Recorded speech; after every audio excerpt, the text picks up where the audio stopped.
রামকৃষ্ণ মিশনের কাছে আমার প্রশ্ন, এই যে এখন পশ্চিমবাংলায় হিন্দুদের ধরপাকড়াও, এই যে বাড়িঘর ভাঙচুর, তারা যে পলায়ন করছে, এর পিছনে আপনাদের এখন সর্বধর্ম সমন্বয়ের বাক্য গেল কোথায়, বলে গেল কোথায়? আপনারা যে সহজ সরল হিন্দুদের সবসময় টাকা খাওয়ার জন্য বুঝান যে সর্বধর্ম সমন্বয়, আপনারা যিশু পূজা করেন, অমকের পূজা করেন, তমকের পূজা করেন, হিন্দুদের আসল ভগবানকে রেখে মহাপুরুষ শ্রী শ্রী রামকৃষ্ণ পরমহংসদেব ঠাকুরকে ভগবানের আসনে বসিয়ে পুজো করছেন। এছাড়াও আপনাদের মতো আরও কিছু সংগঠন আছে, তারা নিজেদের গুরুদেরকে ভগবান বানিয়ে পুজো করছে। এইভাবে হিন্দু সমাজকে একসঙ্গে এক শক্তিতে সঙ্গবদ্ধ না করে আপনারা যে টাকার ব্যবসা করছেন, ধর্ম ব্যবসা করছেন, যেগুলো শাস্ত্রে নেই, সেই সব জিনিস আপনারা শাস্ত্রের কথা বলে মানুষকে বিভ্রান্ত করছেন। এখন আপনাদের সর্বধর্ম সমন্বয় গেল কোথায়? আপনাদের তো হিন্দুদের একত্র করতে দেখছি না। যদি হিন্দুদের একটাই ভগবান থাকতো, অন্যান্য ধর্মের তারা কতটা শক্তিশালী, তাদের ভগবান একজনেই, তারা বিভিন্ন জনকে ভগবান বানায় না। কিন্তু আপনাদের মতো কিছু সংগঠন রামকৃষ্ণ তাদেরকে বাদ দিয়ে বিভিন্ন মানুষদের ভগবান বানিয়ে আপনারা পুজো করছেন, পুজোর নামে ভণ্ডামি করছেন। কিন্তু শ্রী শ্রী রামকৃষ্ণ পরমহংসদেব তিনি অবশ্যই খুব পূজনীয়, তিনি একজন মহাপুরুষ, তিনি কখনোই বলেননি যে আমি ভগবান। কিন্তু তাকে ভগবানের আসনে বসিয়ে পুজো করছেন, সেটা ঠিক আছে, তাকে গুরুদেব হিসেবে পুজো করেন, কোনো সমস্যা নেই। কিন্তু ভগবান বলে পুজো করা সকল রামকৃষ্ণ মিশনের ভক্তদের কাছে আমার প্রশ্ন, একজন মানুষ কি করে ভগবান হয়? শাস্ত্রের কোথায় আছে? রেফারেন্স দিন।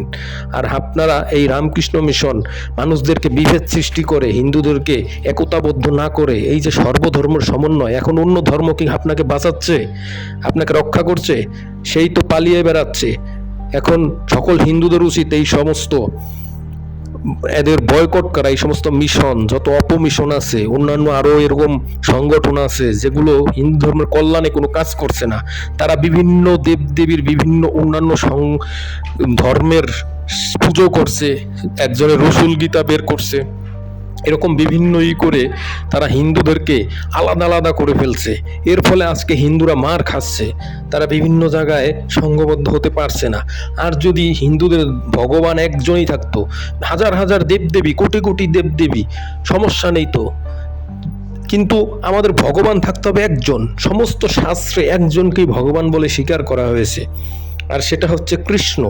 কিন্তু এই যে রামকৃষ্ণ মিশন, এছাড়াও অনুকূলের সংগঠন, এরকম আরও আনন্দমানি, নিগমানন্দ, হরিচাঁদ, গুরুচাঁদ, কালাচাঁদ, এরকম অনেক চাঁদের খেলা আছে, অনেক ভণ্ড গুরুর ব্যবসা আছে, যারা টাকার জন্য শুধু ব্যবসা করে, হিন্দুদেরকে বলি দেয়। এর জন্য ফলে আজকে হিন্দু ধর্ম শেষ, এরা ধ্বংস। এরা না পারছে কোনো এদেরকে একত্র করতে। আর যদি সকল সংগঠনের ভগবান একজনই থাকতো, হাজার সংগঠন থাকুক কোনো সমস্যা নেই, হাজার হাজার সংগঠন থাকুক, হাজার হাজার গুরু থাকুক, হাজার হাজার সাধু সন্ন্যাসী থাকুক, কোনো সমস্যা নেই। কিন্তু আমাদের ভগবান হতে হবে একজন। কৃষ্ণ হতে পারে, রাম হতে পারে, নারায়ণ হতে পারে, বিষ্ণু হতে পারে, শিব হতে পারে, কোনো সমস্যা নেই, এরা তো সবাই এক।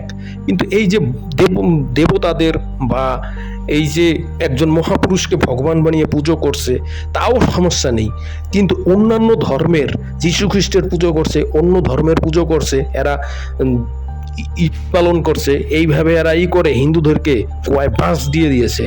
আজকে এর জন্য হিন্দু ধর্মের এই সমস্যা। সকল হিন্দু জাগুন, এই সমস্ত সংগঠনের বিরুদ্ধে হাত তুলুন, বাঁচতে চাইলে, না হলে পরবর্তীতে আর বাঁচতে পারবেন না। সকল রামকৃষ্ণ ভক্তদের কাছে আকুল নিবেদন, আপনারা একটি জায়গায় আসুন, এই সমস্ত অন্য ধর্মের পুজো না করে নিজের ধর্মের সংস্কৃতিকে তুলে ধরুন, একমাত্র গীতা নিয়ে রিচার্জ করুন, গীতাকে জীবনের আসল গ্রন্থ হিসেবে মানুন। এছাড়াও আপনি বেদ নিয়েও চর্চা করতে পারেন, কিন্তু বেদ তো সবাই পড়তে পারে না, তাহলে কেন বেদ নিয়ে চর্চা করবেন?